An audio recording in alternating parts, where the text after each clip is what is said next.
All right. What is up? We are live. Live, live.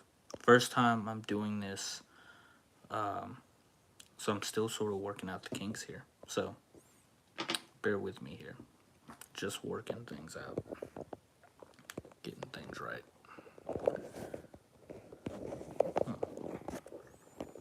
There we go. Well, maybe not.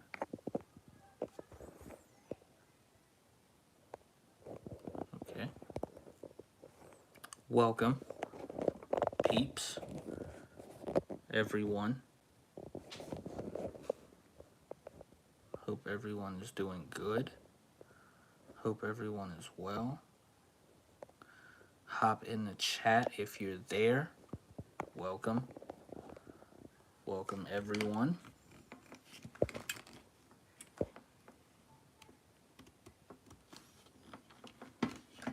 We're about to get rolling here in a hot second, but I hope everyone is well. What's up? And we are about to get started. Shout out to everyone on this great Monday.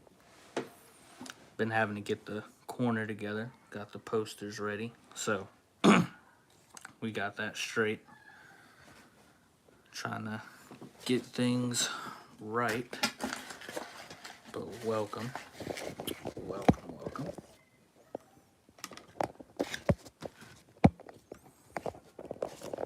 Maybe that will suffice, I would like to think.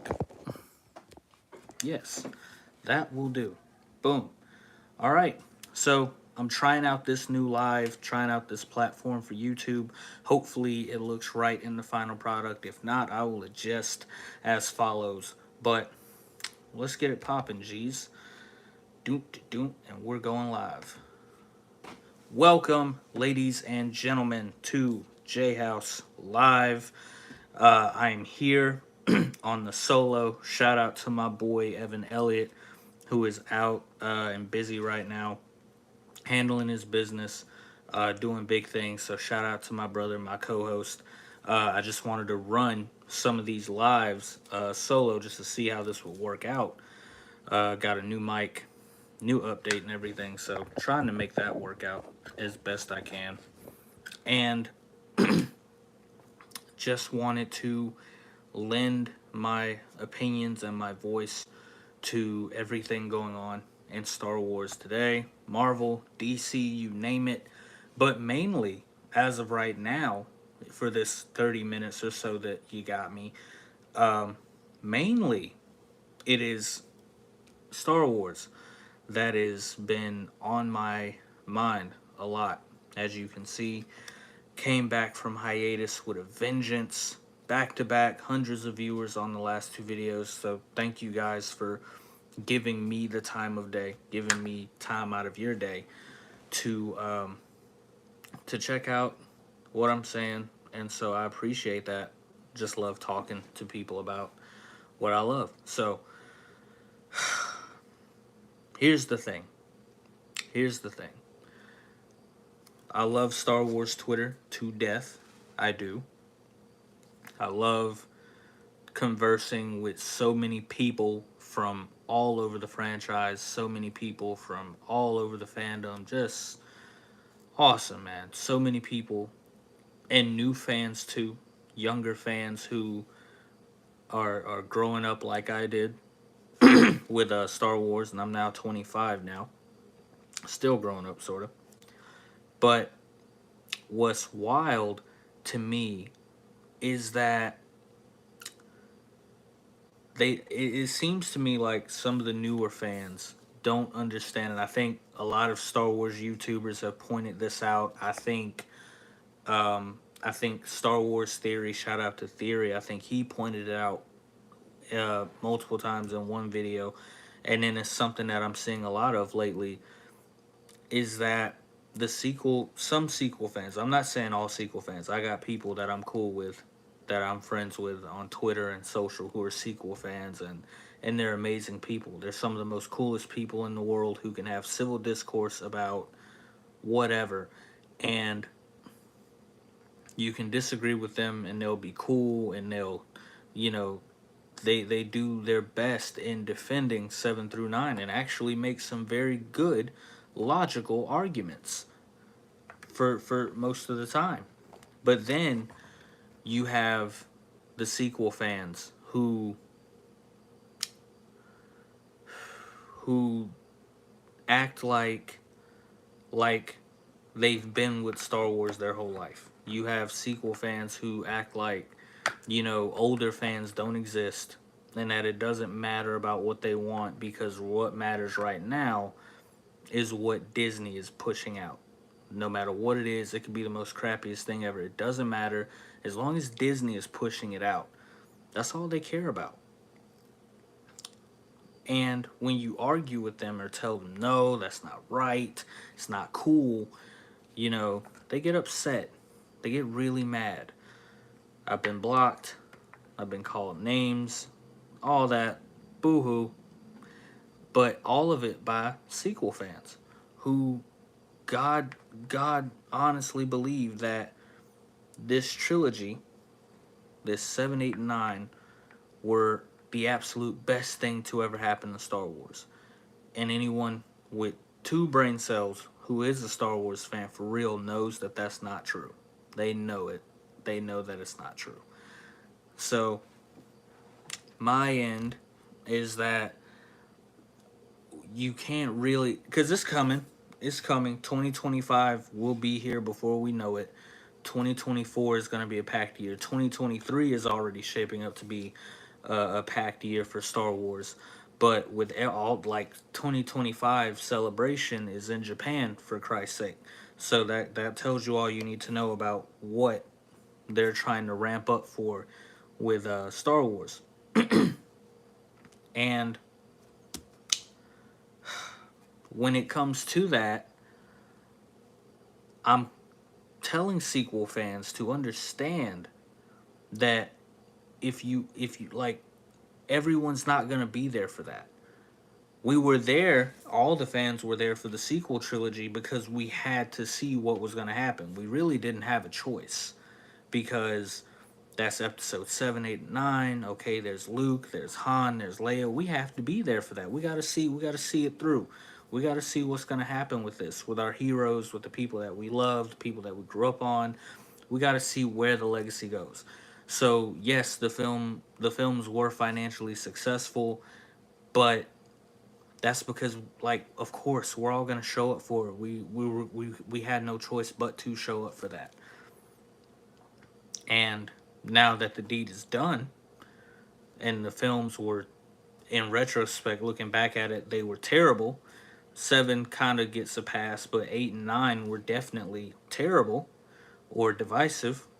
Maybe that's good, maybe that's bad, but it didn't do any good for the fandom, I'll tell you that much. So if you really want to go there, now we're post sequel trilogy. Who's going to be there for these movies? Who? That's no shade to Daisy Ridley. That's no shade to John Boyega. That's no shade to Adam Driver, because they are all wonderful actors and actresses, wonderful people. Daisy Ridley absolutely deserves love. She deserves all that she gets, man, because she did the best that she could, and she did her absolute best with what she was given. She doesn't have one bad acting moment in the sequels. I can say that honestly, she doesn't. Story wise, though, that's a different ordeal. Story wise, you just look at the sequels the whole time and you're like, man, what are they doing? What have they done? And now that it's over, now that the deed is done, the question is, who is going to stick around to see what comes next? Now, yes, Ahsoka is here. I've pointed that out a trillion times. Ahsoka's here. Heir to the Empire. Heir to the Empire is about to get adapted big time. Mandoverse movie, all that stuff. Yes, cool. But who's going to be there to watch the new Jedi Order? Who? I mean, yeah, the sequel fans will show out in droves, but that's a small few. And I'm not trying to marginalize or say any group is small. Me coming from the Snyder Cut movement, knowing how that was. But I'm just saying, I'm just saying, it's not like, this is crazy. It's not like Zack Snyder murdered everyone's favorite character. No, he was bringing all the characters to the big screen. Ryan Johnson, on the other hand, did. Left no investment for anyone. No Luke. You totally destroyed Luke Skywalker. He didn't train Rey. Rey just continued Mary suing her way through episode 8. So the question is, who is going to be there for that? Who? Whatever fans of Luke Skywalker that you had left, you pissed off. You absolutely ransacked when you decided to make that choice. You absolutely split the fan base in half. So, further than it already was. Maybe it wasn't. I don't know. Maybe it wasn't. But it depends on who you talk to. But who's left? Who's left after that? I don't know. It won't be me, you know. And I'm pretty sure. I'm pretty sure if they do all their due diligence and whatever and all that, yeah, they're gonna come out with a lot of cool behind the scenes, pictures and videos. They're gonna do all this hype stuff. I know how the Star Wars hype train goes. I've been on it too many times to count. Still on it, sort of. But the disappointment that comes after the hype, I'm used to it too much. So I know what this means. I know what this is. And they like to ride with this, to try and do this after the fact of what has happened with Luke. I'm like, are you crazy?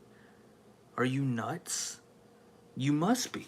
You must be crazy because they're actually going to go through with it. They're going to do it. And I'm like, okay, cool. Do what you want. Do that. That's cool.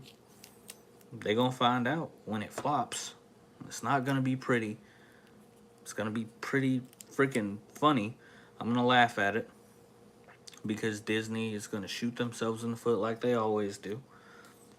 And plus, people just don't have that connection with Rey like that. They don't have that connection with Rey.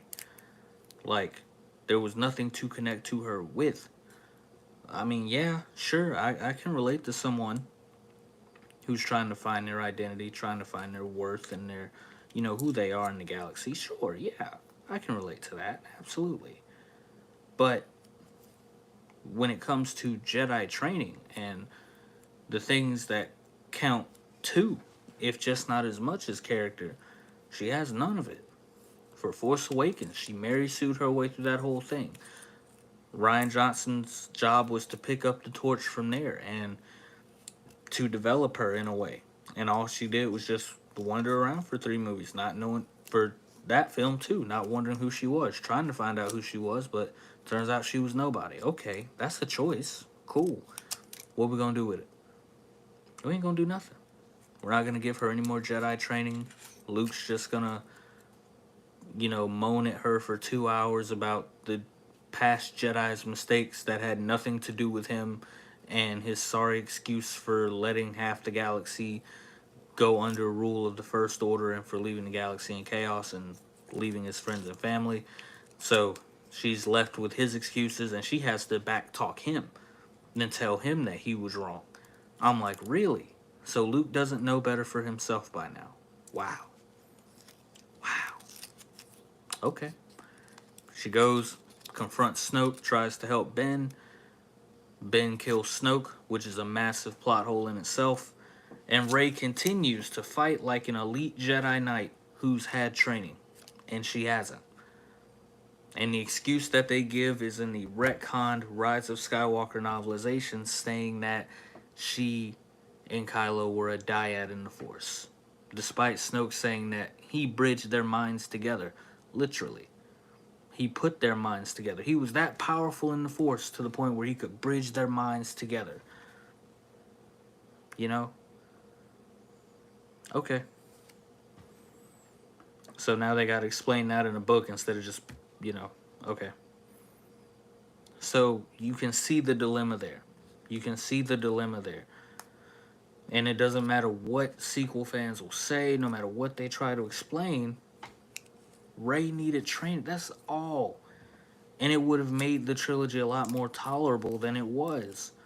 She needed a master. She needed. So I argue with somebody who was talking about Ray being an autodactic or someone who learns quickly or learns independently. I'm like, you can't show me one example, respectfully, you can't show me one example in the extended universe lore before Disney bought it where that was actually even a thing.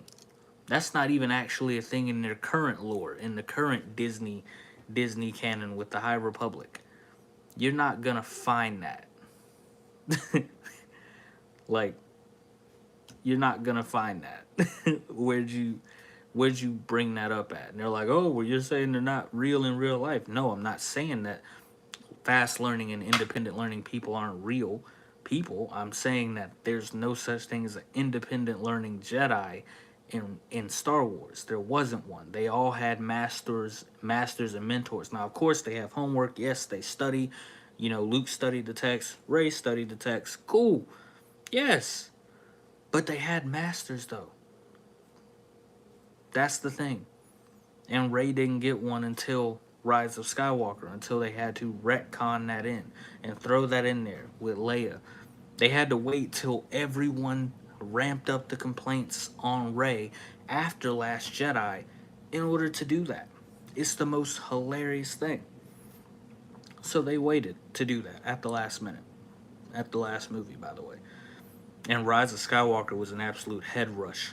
I'll remind you. Rise of Skywalker was a head rush. It was like we hopped straight into the film. First thing we know, boom, Snoke was retcon. Oh, that's the Palpatine clone. Then the next thing, oh yeah, Master Leia Organa. Oh, boom, just like that. Just step after step. All of a sudden, Rey can shoot lightning. She can heal people. Like, bro, just retcon after retcon after retcon. Like, bro, just boom, boom, boom. Trying to fit so much into one movie because two films didn't do the proper job. So, you know, you don't see Return of the Jedi rushing to close PowerPoints, story points. You don't see Revenge of the Sith rushing to close story points from episodes 1 and 2. Mainly because it benefited from the Clone Wars TV show that fleshed out a bigger event that needed more than just movies to express and talk about. So, it's a tough thing. It's a tough thing to sit with because, and I say this because there may be I'm saying there may be. I'm not saying it will happen. Maybe it could. Who knows? But maybe there is a chance. Maybe there is a chance that they get this right. Maybe there is a chance that there's something that they can do to rectify and heal that wound of what happened with Luke in The Last Jedi and the sequel trilogy. Maybe. Maybe they can. Maybe they can rectify that. Got Heir to the Empire, this adapted Mando movie coming up. You bring Luke back and give people some primetime Jedi glory. Maybe they just people just might be able to let Last Jedi slide. Just maybe. Because all people wanted to do was see prime Luke Skywalker, man. That's really it. People just wanted to see prime Jedi Knight, Jedi Master Luke Skywalker. That's really what it boils down to. Dave Filoni and Jon Favreau understood that when they brought Luke in for season 2 of the Mandalorian finale, which was one of the greatest events in Star Wars history. So they understood that. So if there's any indication that they could be trying to fix this hole, as I'm seeing a lot of sequel fans say that they could be trying to fix the sequel trilogy and make it more acceptable through these next events that are about to happen in 2024 and 2025. Maybe, just maybe, all will be forgiven.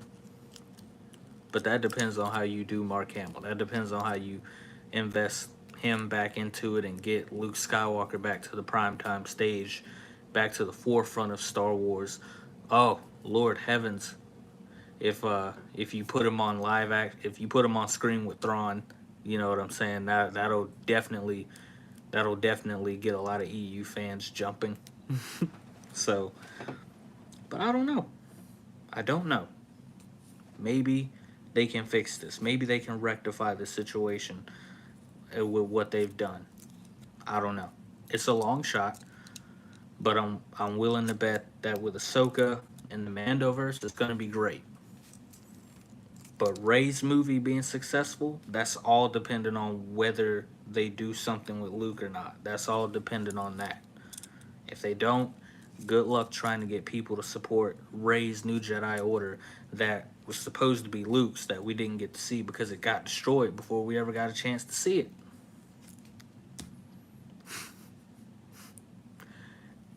But we do get to see it in a retcon story. Comics, the Knight of Ren comic book.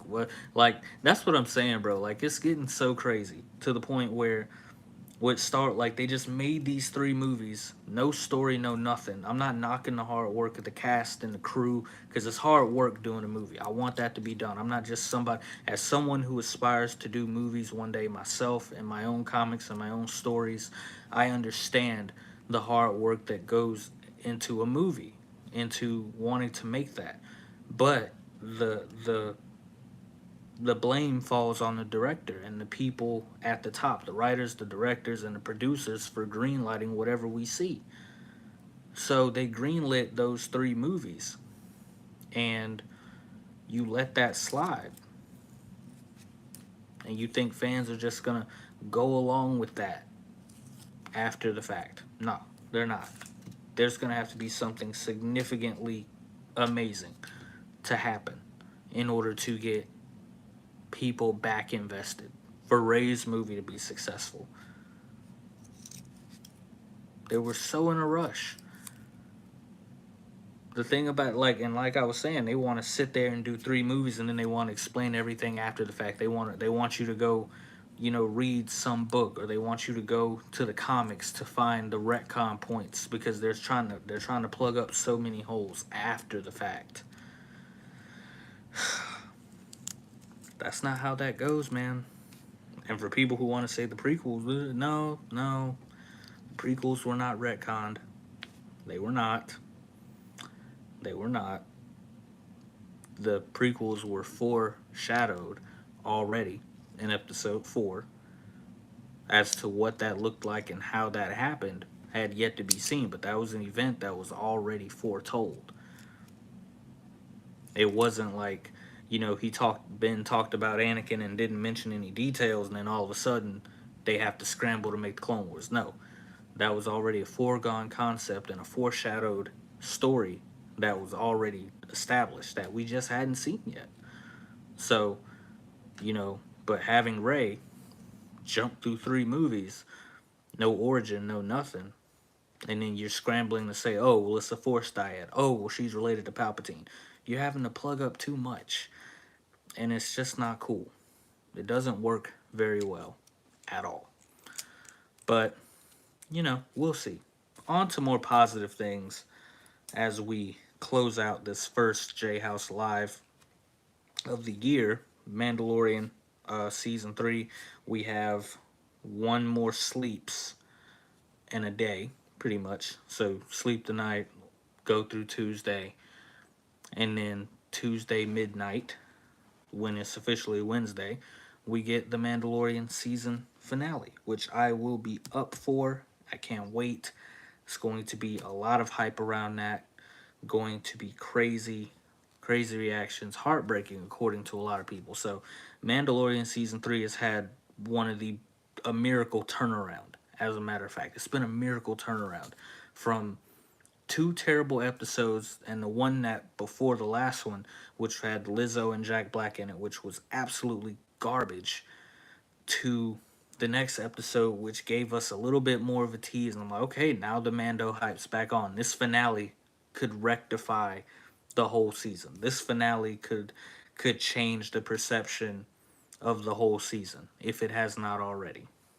It has the potential to go down as one of the greatest, depending on who's in it, what they've put in it, who they mentioned, who's gonna pop up. So it's going to be wild. It's definitely going to be wild. But we shall see. I'm hyped for it. Right now, I'm reading Heir to the Empire. I'm on that trilogy right now. I'm almost done with the first book, so I will have my review up. I'm going to do a pre-recorded review on that one later, but I look forward to it, and we'll see how it goes. I'm enjoying it so far. It's really picking up. It's taken a lot of time for it to build up. It started out kind of slow, but that's because there's so much world building going on in the EU that they're establishing so much. So by the time we get to the middle of the book, okay, now things are starting to pick up, starting to get interesting.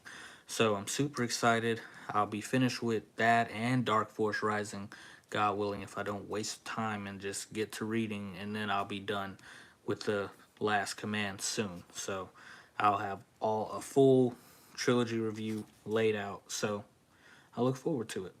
But thank you guys for tuning in to Jayhouse Live. We'll be doing a lot more of these. This was sort of on the spot, impromptu. Just wanted to see how this would work. I will definitely announce it and post it next time so that you can join in and that you can find out where we are. So I will catch you guys later, and easy. Peace.